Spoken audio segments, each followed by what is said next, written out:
KIMT News 3, coverage you can count on. This is KIMT News 3 at 6. She cared a lot about people. She was a good person. She never hurt anyone. The words from loved ones of Tia Arless are still ringing true today as we're waiting to learn more from law enforcement about her suspicious death investigation. We're sharing the latest developments in the case. Plus, interest rates spike again following today's announcement by the Federal Reserve. How it will affect you as we head into the winter? And today we saw some pretty mild temperatures, highs up into the 70s here on November 2nd, but I'm tracking some changes, including some rain for us. We'll have a look at that forecast coming up. Thank you so much for joining us tonight for KIMT News 3 at 6. I'm Tyler Utzka. Now first tonight, we have an exclusive update for you about an ongoing suspicious death investigation.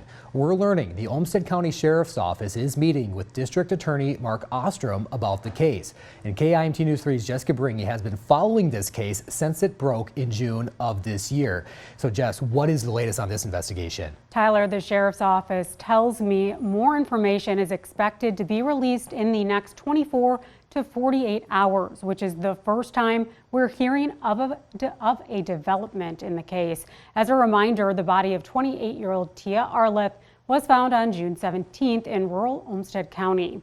This is video from where her body was discovered in an advanced state of decomposition under a tarp in the area along County Road 2 and 70th Avenue Northeast in Haverville Township.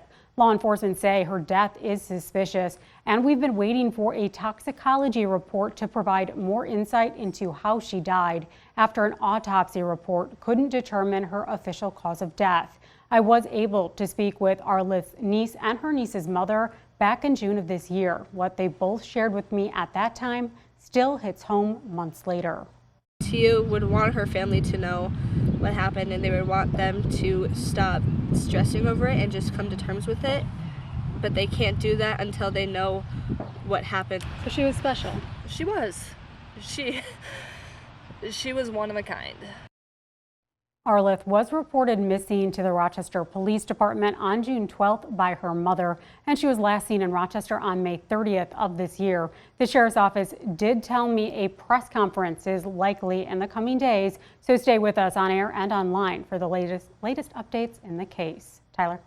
All right, Jessica, thank you so much for continuing your coverage of this case. Olmsted County has been working with the Minnesota Bureau of Criminal Apprehension, that is, in this investigation.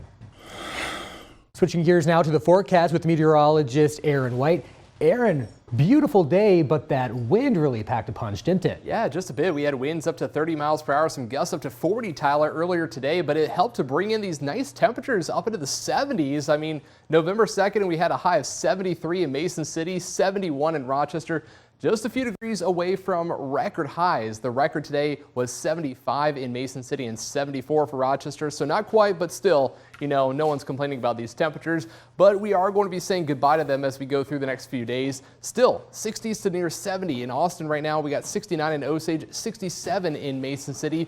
Still a tad breezy, 10 to 25 miles per hour out of the south. But what that south wind is doing, it's bringing in some moisture along with the mild temperatures, and that moisture will fuel some good rain as we go into Friday and Saturday. And also, the chance for a few snowflakes by Saturday morning. We'll be talking about that in your weekend forecast coming up here in just a bit. All right, thank you, Aaron. New at 6, the Federal Reserve is hiking interest rates yet again, with even more expected by the end of the year. KIMT News 3's Alec Lasham spoke with our political analyst about the impact. And Alec, what does this all mean for us? Well, Tyler, this is the 6th rate hike this year as the Federal Reserve tries to get a grip on inflation. Today's rate hike was a 0.75% increase, bringing the new interest rate to around 4%. Consumers can expect rates on car loans, credit cards, and mortgages to increase. The Fed also hinted at future rate hikes, although those could happen at a slower pace. Our political analyst Race Harney says the new rate has also increased the return on government savings bonds. There's the other side, the interest rates, and you can get a better return on your savings right now, which is another incentive to not just save 3 to 4 cents, but to save 5 to 10 cents. Hardy says the federal government will have to take a look at reducing its spending if the interest rate hikes are not lowering inflation. Tyler. Right, thank you, Alec. Now, mortgage buyer Freddie Mac says mortgage rates have hit a 20-year high of 7% as of last week. If you live in Olmsted County, you still have 4 days left for in-person direct balloting. You can cast your vote at 2 locations, either at 2122 Campus Drive Southeast or at the Olmsted County Government Center. You can do it tomorrow or Friday from 8 in the morning until 5 in the afternoon. And you can also direct ballot this Saturday from 10 to 3. The last day is November 7th, and that will be from 8 in the morning until 5. You'll also have free parking available if you cast your ballot at the Government Center.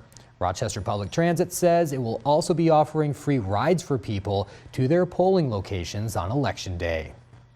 U.S. Senator Tina Smith from Minnesota joined Southeast Minnesota doctors to discuss health care policies earlier at the Grey Duck Theater in Rochester. Now there, Senator Smith talked about mental health care, insurance costs, and COVID-19 policies. She advocated for Governor Tim Walz and his management of the pandemic, as well as policies he made, which his opponent, Dr. Scott Jensen, disagrees with. According to his campaign website, Jensen states that lockdowns contributed to the current economic crisis. Jensen and Smith both agree that prescription drug and health care costs are issues that need to be addressed as well, though they may differ on how to solve that problem.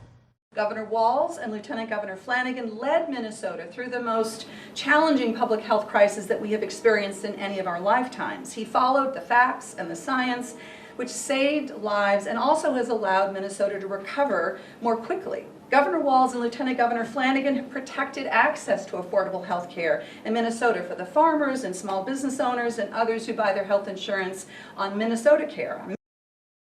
And a few supporters for Dr. Scott Jensen were outside of that event showing off campaign signs as cars passed by.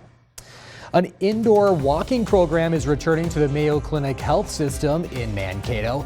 How the return of it is being celebrated by health officials. Plus, an Iowa high school student accused of killing his teacher appeared in court today. Why his defense team says evidence found during a search warrant should be thrown out. KIMT News 3 at 6. Your local news with KIMT News 3's Tyler Yutzka. Tracking storms with Storm Team 3 Chief Meteorologist Aaron White. This is KIMT News 3. More local news that is happening right now. We are coverage you can count on.